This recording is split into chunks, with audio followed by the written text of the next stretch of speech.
जय गोपीजनवल्लभा गिरिवरधारी।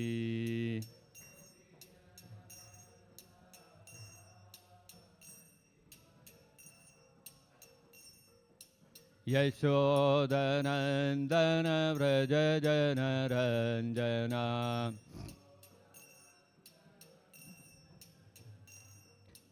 यशोदनन्दन व्रज जनरञ्जना।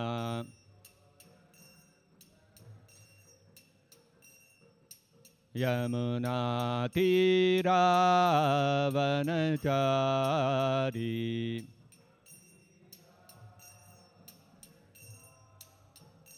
यमुनातीरावनचारी।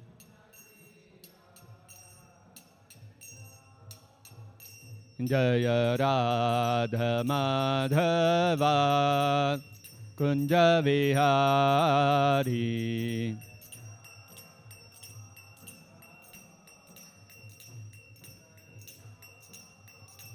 जय गोपी जन वल्लभा गिरिवरधारी।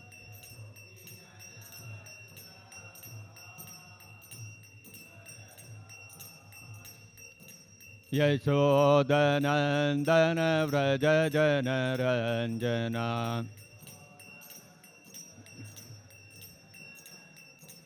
यमुनातीरावनचारी।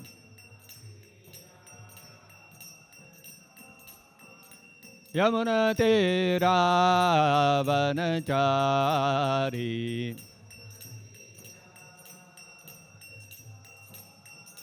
जय राधा माधवा कुंज विहारी।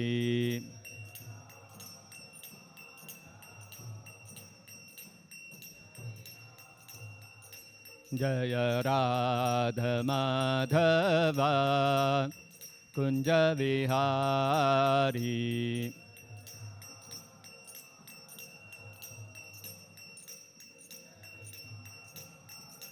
जय कृष्ण रुक्मिणी जय सत्यभामा।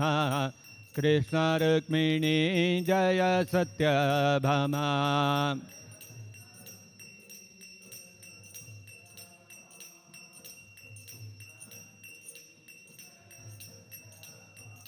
जय कृष्ण बलराम जय कृष्ण बलराम। कृष्ण बलराम जय कृष्ण बलराम।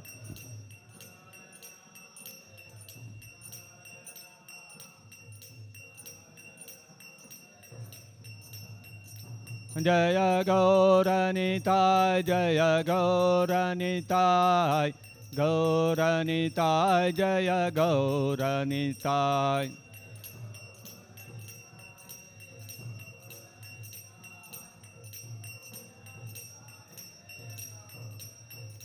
जय जय प्रभुपाद प्रभुपाद प्रभुपाद प्रभुपाद।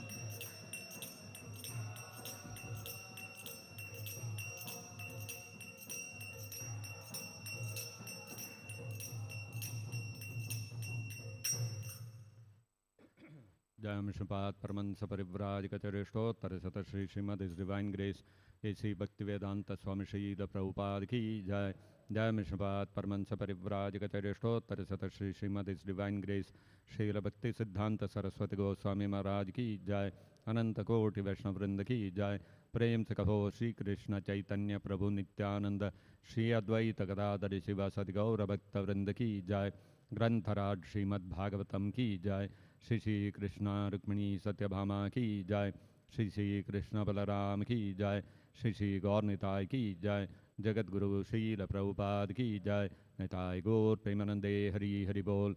ओम नमो भगवते वासुदेवाय।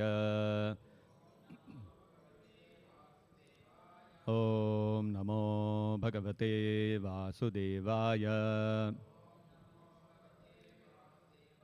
ओम नमो Bhagavate Vasudevaya.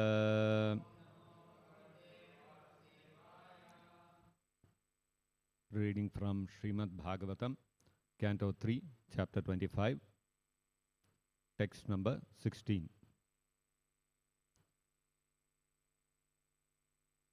Text number 15. Chetaha khalu asya bandhaya. Chetaha khalvasya bandhaya.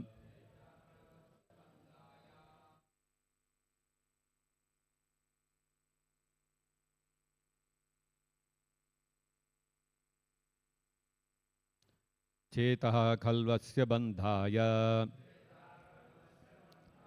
Muktaye cha atmanaha matam. Muktaye chatmano matam. Muktaye chatmano matam. Guneshu saktam bandhaya. Guneshu saktam bandhaya. Guneshu saktam bandhaya. Ratam va pumsi muktaye. Ratam va pumsi muktaye. Ratam va pumsi muktaye. Chetaha khalvasya bandhaya. Muktaye chatmano mata. Guneshu saktam bandhaya.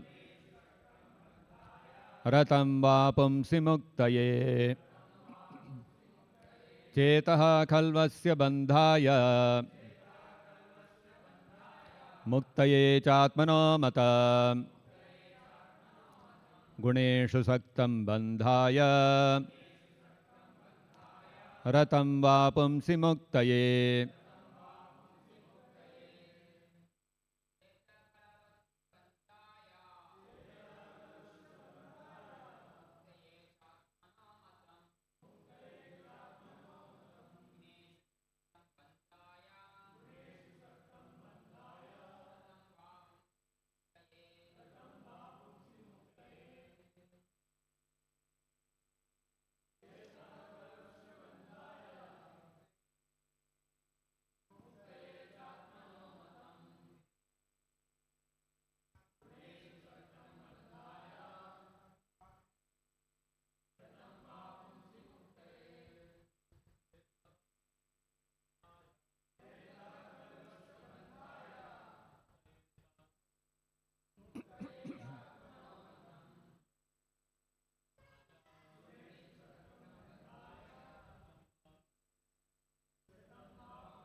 Chetaha, consciousness. Khalu, indeed. Asya, of him. Bandhaya, for bondage. Muktaye, for liberation. Cha, and.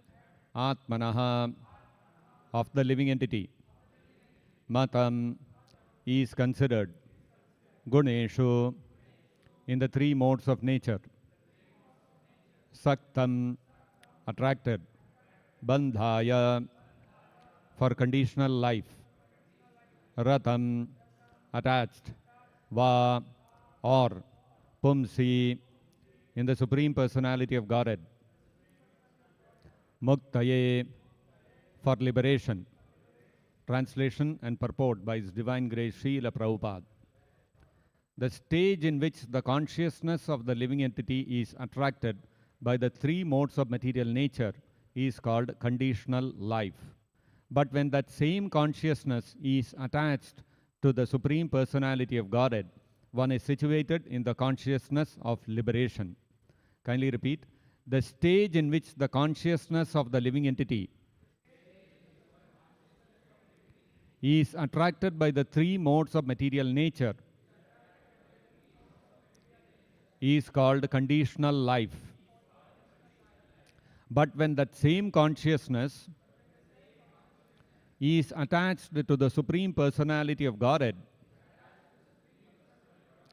One is situated in the consciousness of liberation. Purport by Srila Prabhupada. There is a distinction here between Krishna consciousness and Maya consciousness. Guneshu or Maya consciousness involves attachment to the three material modes of nature under which one works, sometimes in goodness and knowledge, sometimes in passion, and sometimes in ignorance. These different qualitative activities with the central attachment for material enjoyment are the cause of one's conditional life.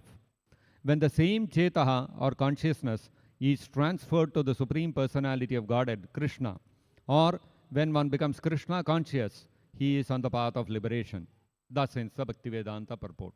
Om Ajnanatimirandhasya Jnananjana Shalakaya Chakshurunmilitam Yena Tasmai Shri Gurave Namaha Namavom Vishnupadaya Krishna Preshtaya Bhutale Srimate Bhaktivedanta Swaminiti Namine Namaste Saraswate Deve Gauravani Pracharine Nirvishesha Shunyavadi Paschatya Deshatarine Jaya Shri Krishna Chaitanya Prabhu Nityananda Shri Advaita Gadadhara Shri Vasadi Gaura Bhakta Vrinda Hare Krishna Krishna Krishna Hare Hare Hare Rama Rama Rama Hare Hare Mokam Karoti Vachalam Pangum Langhayate Girim Yat Kripatamaham Mande Shri Gurum Dinataranam.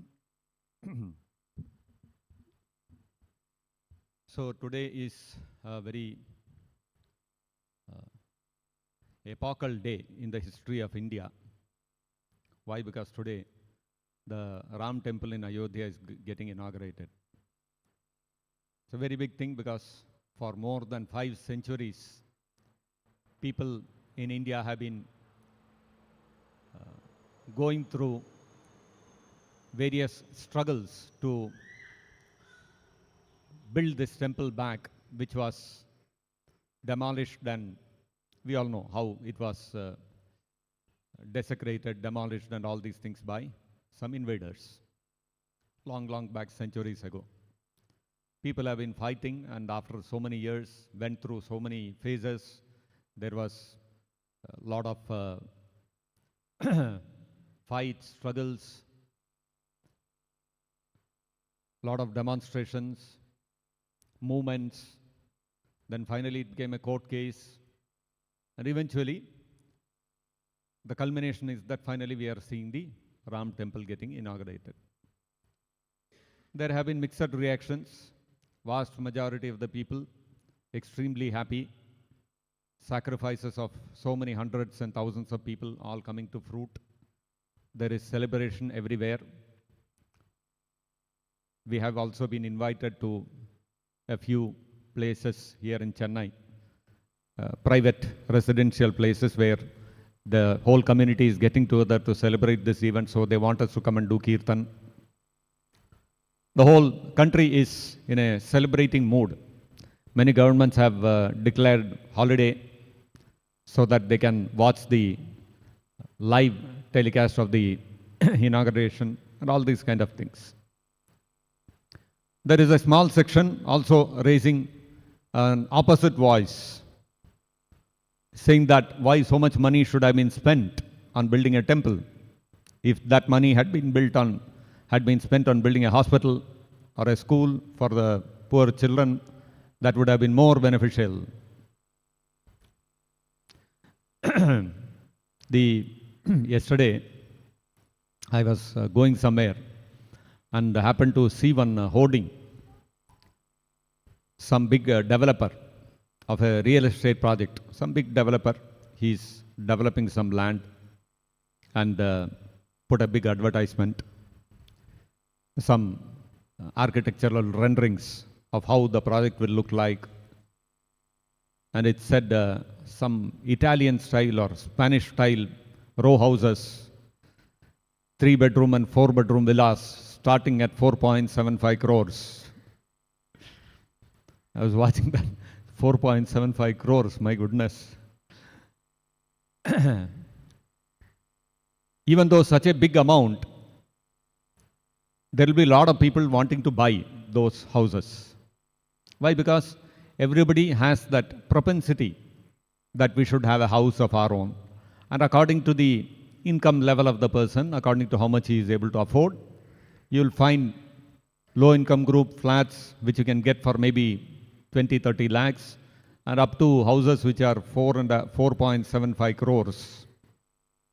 You can get all kinds of, in that range, you can get all kinds of houses, flats, villas, all these kind of things. Because there is the demand.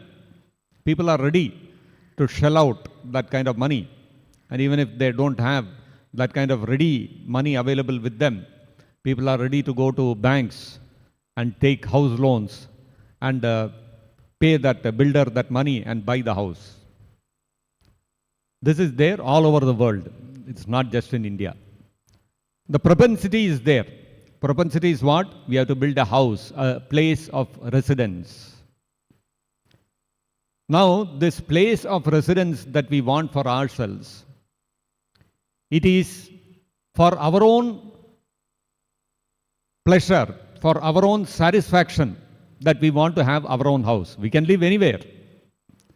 You look at animals roaming in the street. They don't build any houses for themselves. They don't have real estate property developers. This is Mr. Dog. He is developing real estate for all the dogs. There is another Mrs. Cat. She is another real estate mogul building houses for cats. You don't find that. But still, even they also find a residence for themselves. A cat or a dog will find some residence under a culvert.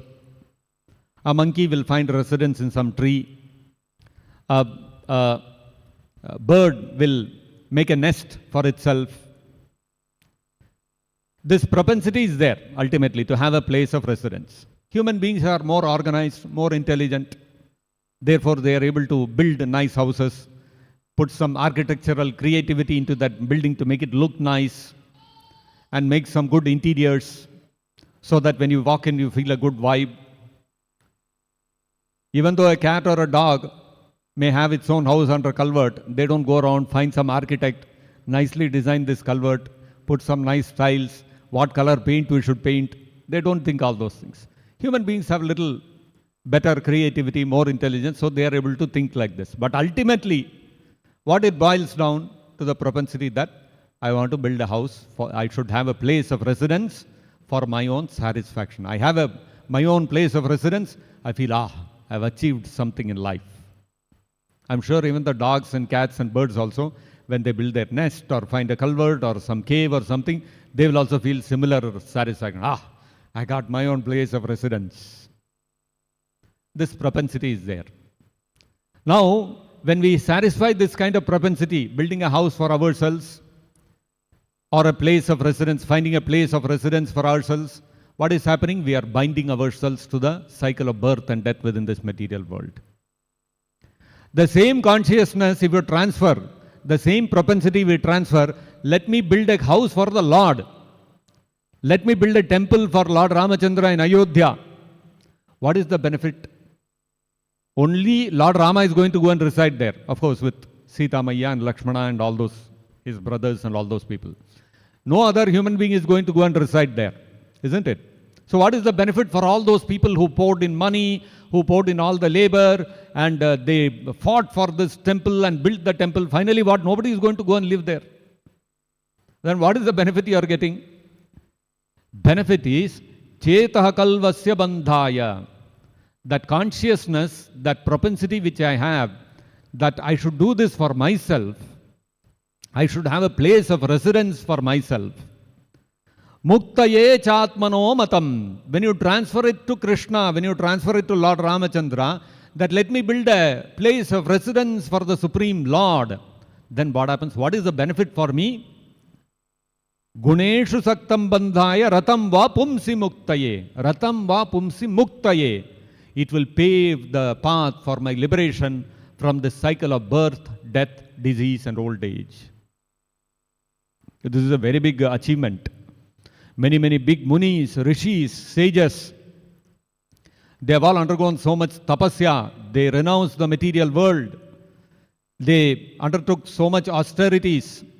and intellectually they study deep philosophy. All these things great sages and saints have done all over the world, whether it is Lord Buddha or it is any of the sages in our Vedic tradition, like you have Vishwamitra Muni, we have Valmiki Rishi, so many sages, saints are there. They are all undertaking so much austerity, renouncing this material world with lot of vairagya, going to the forest, meditating and all these kind of things. For what? For that muktaye, for attaining this liberation from the bondage to this material world, which is characterized by birth, death, disease and old age. And that what all those sages and rishis are striving for with so much endeavor, with so much difficulty, with great determination, can also be achieved by even a common man who doesn't have knowledge of the scriptures, who is not engaged in deep tapasya, austerities, renunciation. He has not renounced the material world. He is living with his family. He also can achieve the same benefit if simply he transfers his consciousness to doing the same things which he would do for himself, for the Lord.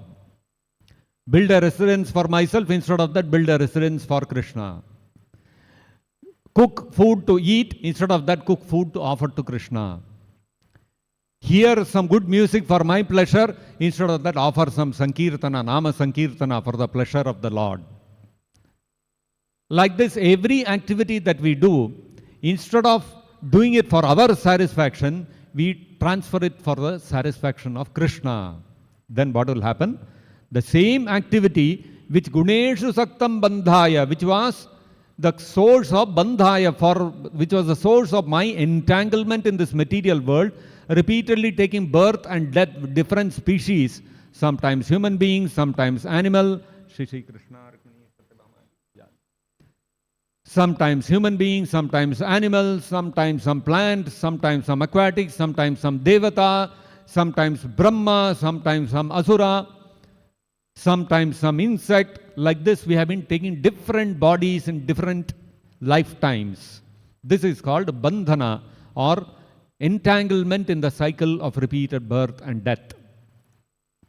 And if we ratamba pumsi, if that same attachment that we have, the same propensity to do various things that we have, do it for me, instead of do it for me, I start thinking, do it for Krishna. What can I do for Krishna?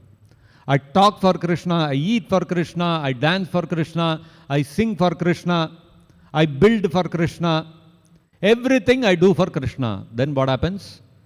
Pumsi muktaye. That very same activity becomes the source of my liberation. This is how even the most common personality, common man, although not very, if you look at him very intellectually or in terms of renunciation, very highly renounced, none of these qualifications he may have. But simply he transfers his attachment to doing various activities to the same activities for the pleasure of Krishna. Why? Because Krishna says in the Bhagavad-gita, Na jatu tishtatya karma krit. That a living entity, the characteristic of a living entity is that the living entity cannot sit idle. You keep a piece of stone here, or you keep some, like this mic stand is there. It is a dead piece of matter. It is a dead piece of metal. You keep it here and leave it like that. Don't disturb it. Millions of years it will be like that only. It will not move from this place. Of course, provided it doesn't get rusted. In this Chennai environment, everything gets rusted very easily. But the point is that if you leave it here, it will remain here. On the other hand, if you take one person and you make him sit here, how long will he sit? Just like we were seeing just now, one family had come and one child was there with the family. You leave the children here, what will they do? They'll start running from here to there, from here to there. Some parents will go and catch and tell, hey, shh, keep quiet. And the child, he'll look at the father, then he'll start running again. You cannot control. You cannot artificially make a living entity sit idle. You take any animal, any human being, any bird, nobody can sit idle even for a second. They have to keep doing something or the other. What will everybody do? Naturally, our inclination is that something I have to do for myself. So, because we cannot remain inactive, we become active for the pleasure of Krishna. Instead of becoming active to build a house for myself, I become active to build a residence, a temple for Lord Ramachandra in Ayodhya. Same activity, the propensity for engagement in activity is dovetailed in Krishna's service. And what will happen? That will become Ratam Vapumsi Muktaye. That will become the source of our liberation. Every propensity that we have can be engaged in Krishna's service. This is the very big revelation which is given in the Srimad-Bhagavatam and the Bhagavad-gita. In Vrindavan, the gopis who were cowherd girls, their activity daily would comprise of engaging in very normal activities. Every day get up in the morning, milk the cow, then collect the milk, put it on the pot for boiling, and after boiling it, cool it down, make curd out of it, and then whatever curd they have prepared the previous day, churn it nicely, take some butter out of it, and then make some ghee out of it, then clean the house and make everything neat and tidy. If there are elders in the house or there are children, feed them, take care of them. And if they have got some little free time, go around playing, sit on a swing, etc. This is all that they were doing. The gopis were not any big saints or rishis or highly educated scholars, Vedic scholars, none of that. Simple household women. They were all homemakers. None of them are, at least today in the world, we have women who are doing a lot of, they become CEOs, they become politicians, they become prime ministers of countries, all those things. So women are also active in all the fields. 5,000 years ago, these women were not involved in any of those things. They were all living in a village, and as part of the village, anyway in a village, not much activity. Even the men are also engaged in similar activity. They will clean the cow shed, they will wash the cows, take them for grazing, bring them back, these kind of things only. So women were also engaged in similar activity.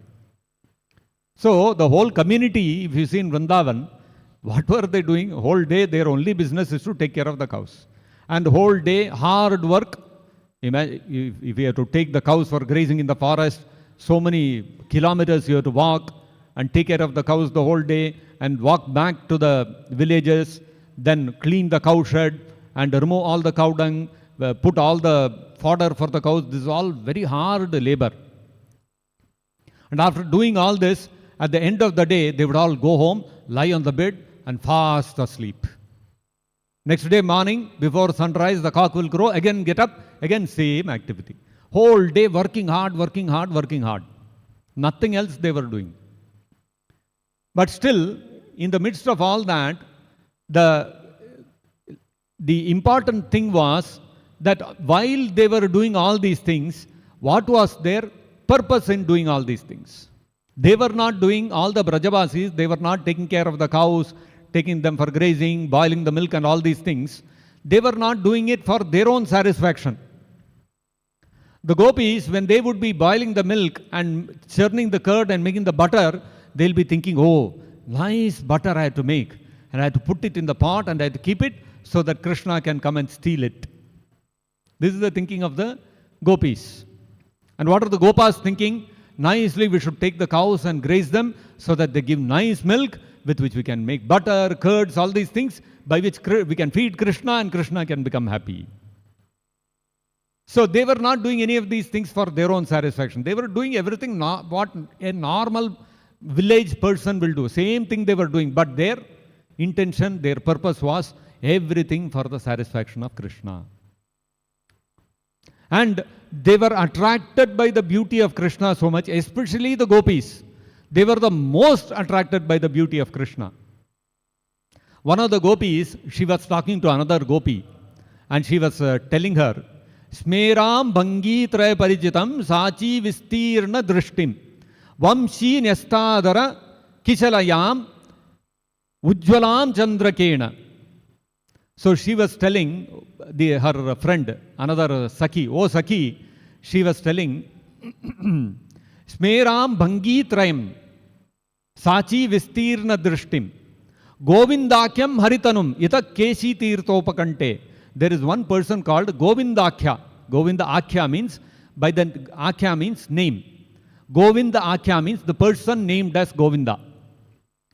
This Saki, this one gopi is telling another gopi, Govindakyam Haritanum.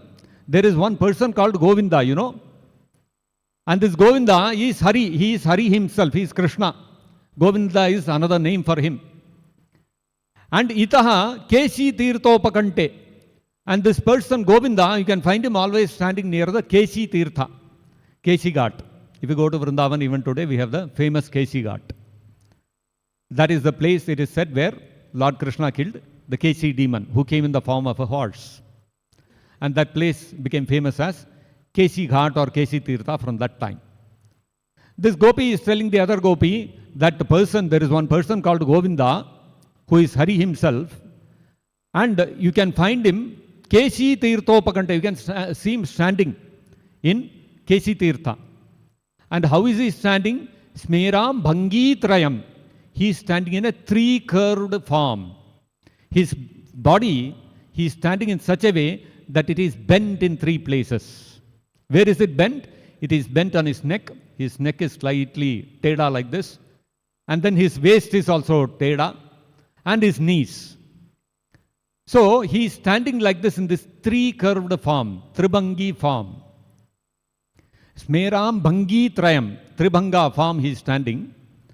And Smeram Bhangi Trayam Sachi Vistirna Drishtim. And what is he doing? He is looking with a sideways glance. You know, somebody, you look at a person, if he's a very straightforward, honest person, he will look at you straight in the eyes. If somebody is very crooked, he'll look at you from the side of his eyes. Krishna is like that. He is looking, he is casting a sideways glance. Sachi Vistirna Drishtim. Every way Krishna is crooked. His body is also crooked. His drishti is also crooked. If you go, that's how Brajavasis, if you go to them, if you go to Vrindavan, if you go to Govardhan and you go to Radhakund, Shyamakund, how do they identify what is Shyamakund, Radhakund? They will show Radhakund. Clearly, it is a clear square, straight edges. And they will look at, go and look at Shyamakund, sab teda hai. You will not find one straight edge. Everything is this way, that way, this way, that way. So, Radharani to bahut seedhi hai. Hamara Krishna to bahut tede hai. So, everything about Krishna is crooked. His standing form is also crooked. His vision is also crooked. And he is standing like this on the banks of the Keshi Tirtha. And what is Krishna doing? Vamshi Nyasta Darakishalayam. He has placed his flute on his lotus lips. Kishalayam. His lips are like freshly sprouted buds. So they are so beautiful to look at. And he has placed his flute on his lips. And he is playing Nyastadara. Vamshi Nyastadara Kishalayam. And Ujjwalam Chandrakena. When is he doing this? He is doing this in the middle of the night. Ujjwalam Chandrakena. In the bright moonlight, Krishna is standing there in his three-handed form. You can imagine. Beautiful Shyamasundara with a peacock feather on his head. Three places his body is bent. Standing on that Keshi Ghat with the flute on his lips. And he is playing on that. And his form is brilliantly lit up in that moonlight. No artificial lighting, no street lights, only the moonlight. Imagine that vision, how it will be. And this gopi is telling the other gopi, Ma prekshishta yedi tava sakhe bandhu sange stirangaha. My dear gopi, my dear Sakhi, please don't go near the Tirtha, Keshi Tirtha, because if you go there, you will see Krishna standing like this and blowing his flute. Why? Why should I not go there? If he is beautiful looking, very nice to look at, and melodiously is playing his flute, why should I not go there? Yadi tava bandhu sangesti rangaha. Bandhu sangha, if you have even a little desire to enjoy in the company of your family, please don't go to Keshi Tirtha and see that form of Krishna. Why? Because she is saying in another way, that if even once you happen to see that beautiful Shyamasundara Krishna standing on KC Ghat in a three-bent form and playing his flute in that moonlight, in that bright Ujjalam Chandraken, in that bright moonlight, what will happen? You will lose all your interest and your attraction for your family and for your own satisfaction. In other words, if you develop attraction for Krishna, what will happen? You will lose the attraction for the material world. So that's the same thing what is being stated. Guneshu saktam bandhaya. If I remain attached to my family, to my own possessions, to my own satisfaction and welfare, what will happen? I'll simply get more and more deeply entangled in this material world of repeated birth and death. On the other hand, pumsi ratam. If we become attached to Krishna, then what will happen? Just like the new moon. The new moon, every day, when day after day passes by, every night you can see the moon slowly increases in size, keeps increasing. Finally, when the full moon day comes, what will happen? That moon will be fully developed and fully bright. Similarly, if we develop a little attachment to Krishna, that attachment will drag us forcibly. And we will see that attraction for Krishna will grow. Just like the new moon, the new moon grows into the full moon day by day. Like that, our attraction for Krishna will also keep growing. Simultaneously, what will happen? Our attraction for the material world will keep diminishing. And this is what all of us have experienced without fail. How did we all start? We were not born with a Japamala in our hand, chanting 16 malas, self-realized like Sukadeva Goswami. Is it? All of us were born into ignorance. Didn't know head or tails of this material world. Thought that when we were growing up, I should get educated, I should have a job, I should have money, and I should have my own family, so much attached to our family members. We were all like that. Just like anybody else in the material world. Somehow by some great fortune, Kona Bhagyavan Jeeb, some immeasurable fortune, we came in touch with some devotee from the temple. And that devotee, what did he do? He told us, chant Hare Krishna, just 10 minutes it will take. And read Prabhupada's books whenever possible. And we also thought, what is there? We'll do. We thought, some nice activity, some punya, okay. We go to so many temples, we have darshan everywhere, we chant so many mantras, Vishnu Sahasranama, this mantra, that mantra, so many mantras for Lord Shiva, Hanuman Chalisa, so many things we chant. So Hare Krishna mantra also, what is there? We'll chant. But when we began that, we never knew what is going to happen with us. We never knew that this little attraction for chanting the Hare Krishna mantra and reading Prabhupada's books, where it is going to take us, we had no vision. Isn't it? We started chanting, okay, something they are telling, let me chant that one round. One round will slowly become 2 rounds. 2 rounds will become 4 rounds. 4 will become 8. 8 will become 16. By the time we come to 16 rounds, what will happen? So many things will go out of our life. Coffee, tea will go out. Onion, garlic will go out. Meat eating will go out. Slowly our friends also, all our friends also will start rejecting us. This fellow is, is some crazy fellow. Always you see he's with one Japamala chanting Hare Krishna. Something has gone wrong with him. Parents, relatives, everybody will start looking at us. Something is not okay with this guy. And slowly everybody will start distancing. And what we will do, we will develop a circle of friends amongst the devotees. All our friends with whom we used to enjoy so much, go to the movies, do this, do that, and all kinds of nonsense, we give up all that and start going to the temple Sundays, and people will start saying, what is wrong with this fellow? Such a young age, why is he going to the temple? And friends also, when they have a party, they'll say, this fellow, no use calling him, he will not come. Every time you see, he's in the temple only.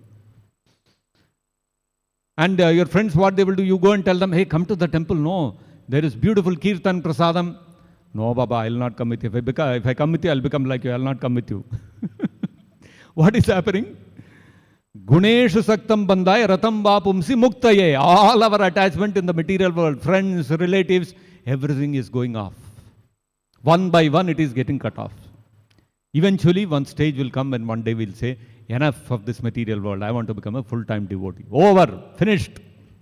All our attachment, all our connection with the material world, cut off. How did it happen? It did not happen overnight. And people around us, they also see, what went wrong with this fellow? Why is he like this? Nobody else is like this. We also are devotees. We also go to so many temples. We go to this one, Shiva temple, Ganesha temple. We follow Shivaratri. All these things, we have so many vratas, Navaratri vrata, everything we also do. We are not like him. He can also be like us. No, we cannot be like them. So people cannot understand. So they think, ISKCON has brainwashed these fellows. My son has been brainwashed by ISKCON. They don't realize that nobody brainwashed us. The nature of Krishna's holy name, his activities, his pastimes, his form, everything is such that anybody becomes slightly, bandhu sangesya rangaha. If one becomes slightly attracted to Krishna, smeram bhangi trayam sachi vistirna drishtim. Slightly we become attracted. Oh, Krishna is so beautiful. Oh, Krishna's holy name is chanting is so nice. Prasadam is so nice. Oh, beautiful Bhagavad-gita, such beautiful philosophy. Oh, so nice Sankirtan in the temple. Oh, devotees are so nice. Temple is so beautiful, so nice. Some way you get attracted to Krishna. That what will happen is it will forcibly drag you to the culmination.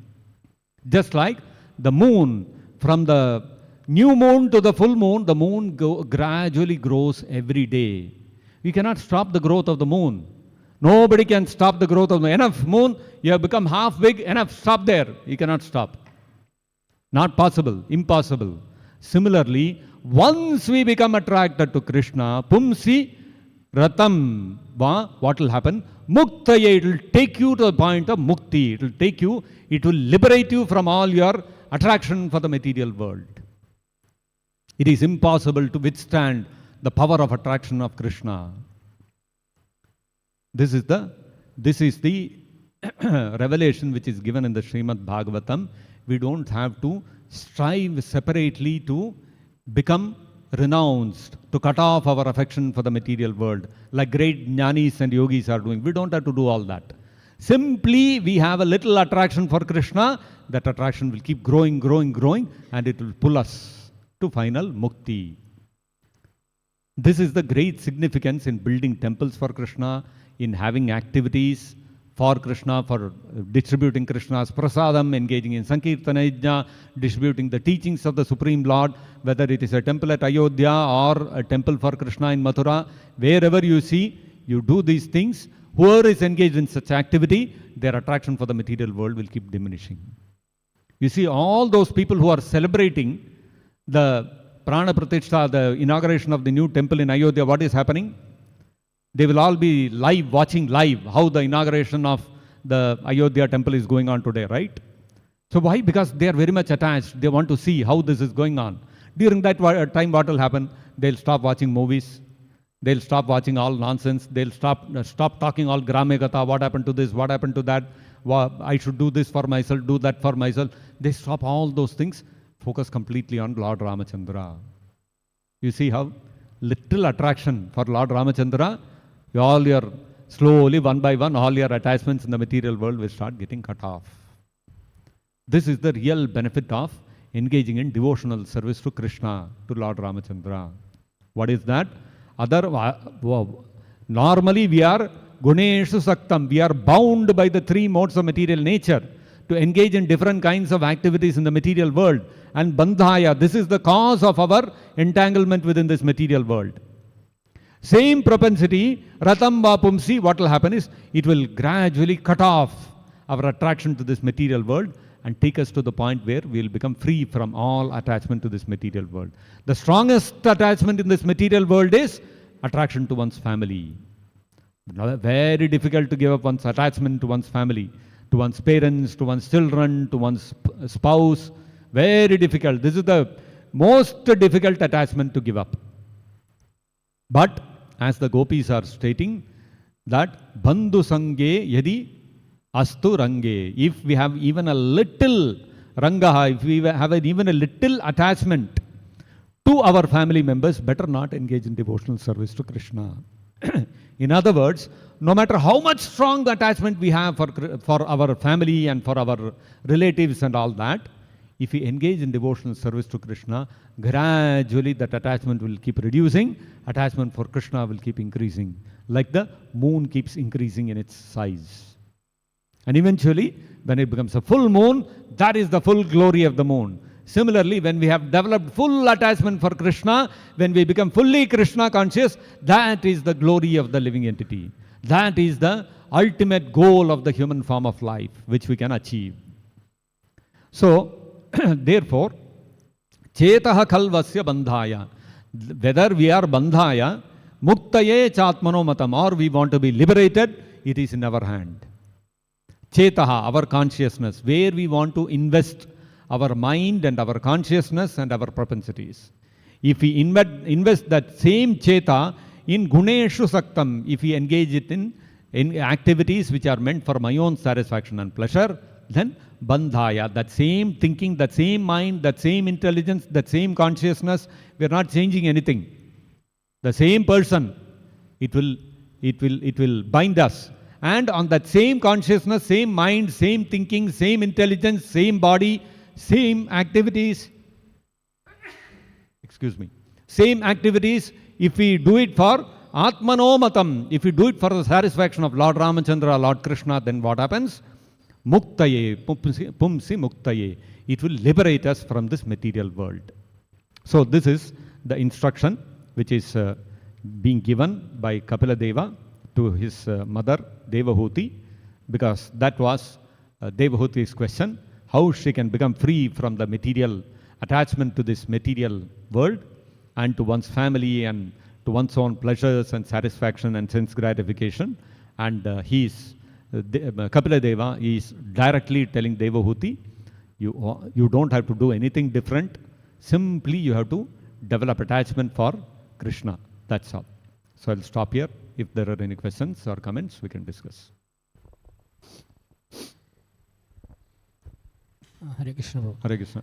For a jiva, whether he is attracted for three modes first, or three modes are influencing him first, which is the first? First is the living entity develops the desire that I want to enjoy independent of Krishna. The nature of the living entity is, it is called Tatastha Shakti or marginal energy. Why it is called Tatastha Shakti? Because unlike Krishna, who is above all energies, he is the energetic person. All the energies belong to him. And therefore, he is in full control of his energies. Whereas we ourselves, living entities, are Tatastha Shakti. We are the energy. We are not the energetic. We are an energy ourselves.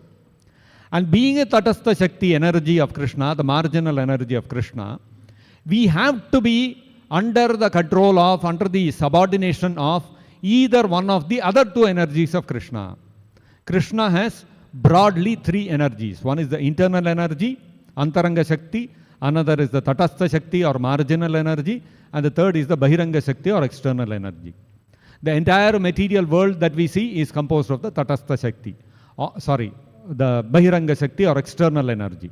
Why external energy? Because it has no consciousness. It is all dead matter. Therefore, it is the external energy. All the living entities are Tatastha Shakti or marginal energy. And the internal energy is what comprises the spiritual world where everything is conscious.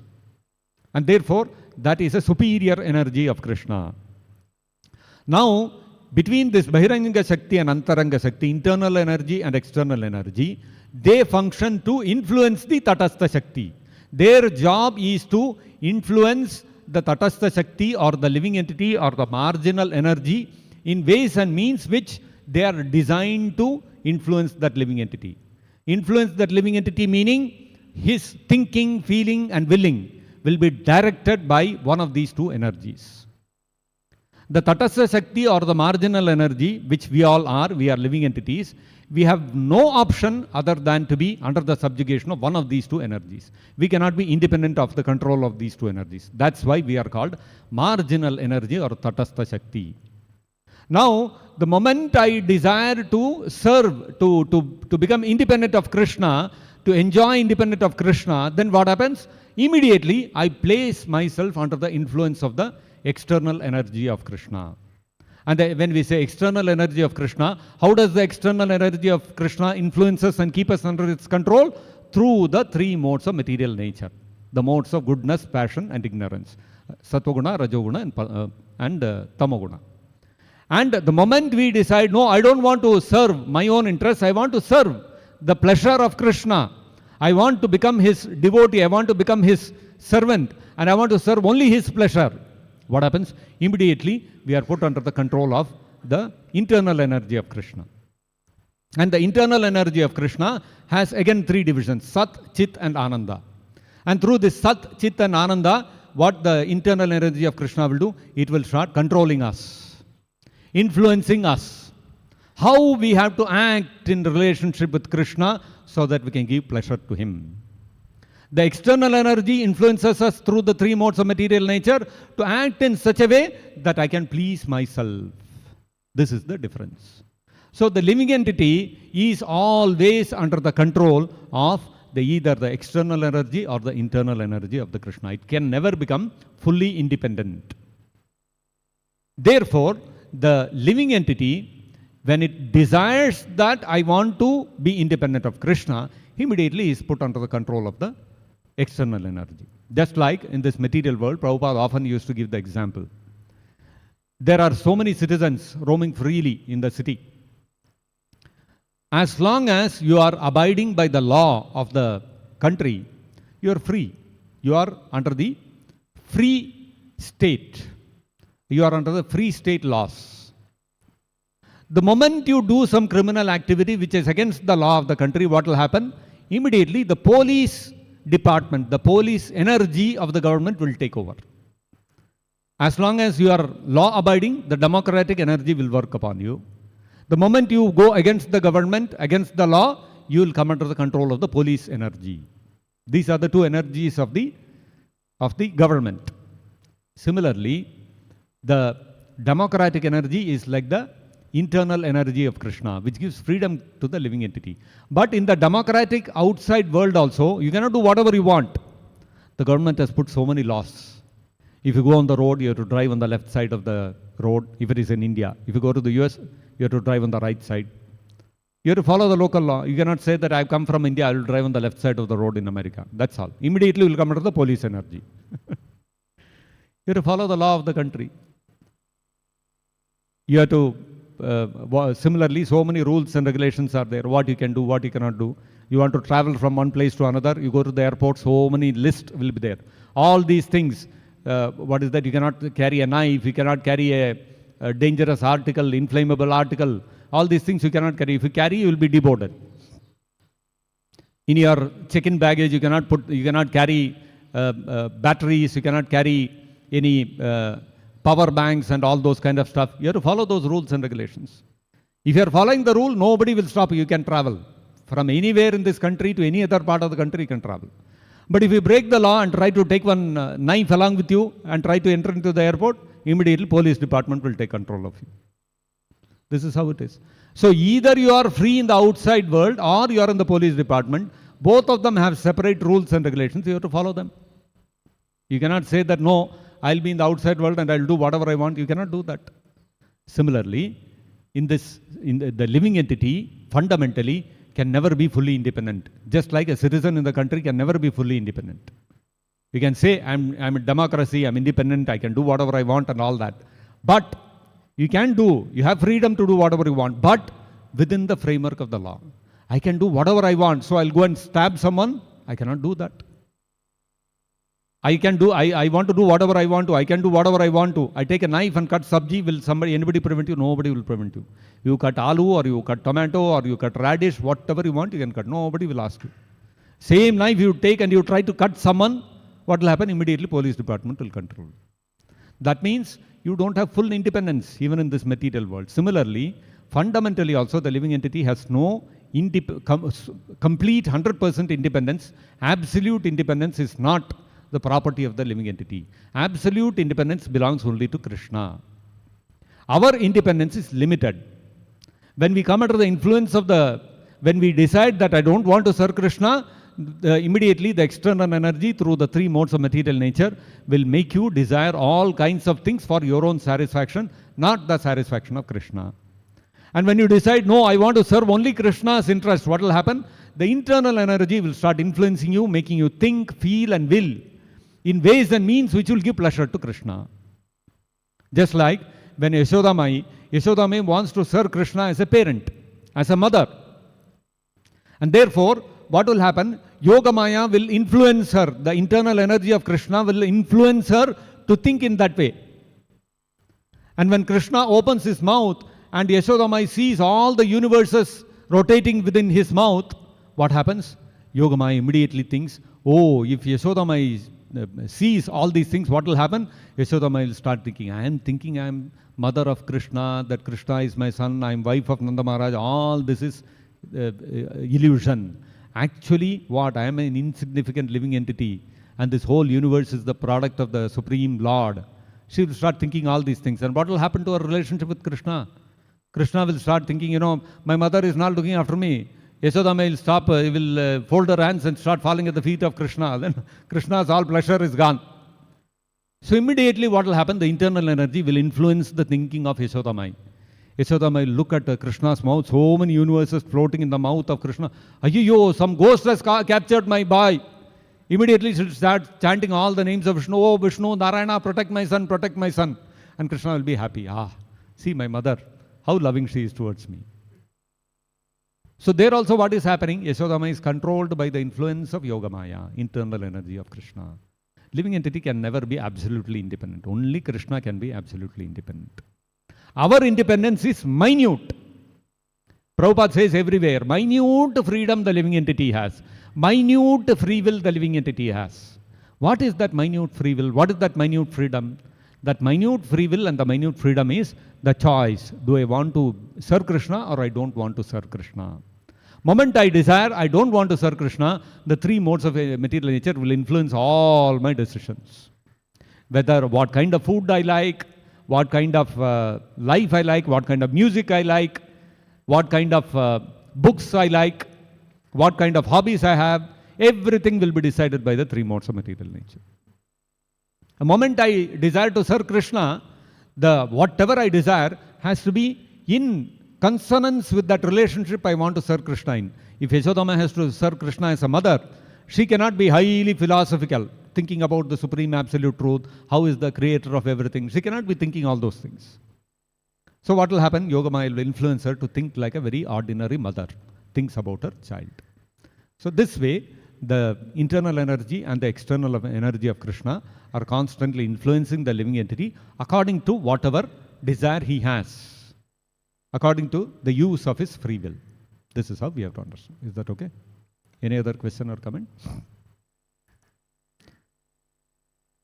Grantharaj Srimad-Bhagavatam ki jai, Jagadguru Srila Prabhupada ki jai, Nitai Gaur Premanande Hari Hari Bol.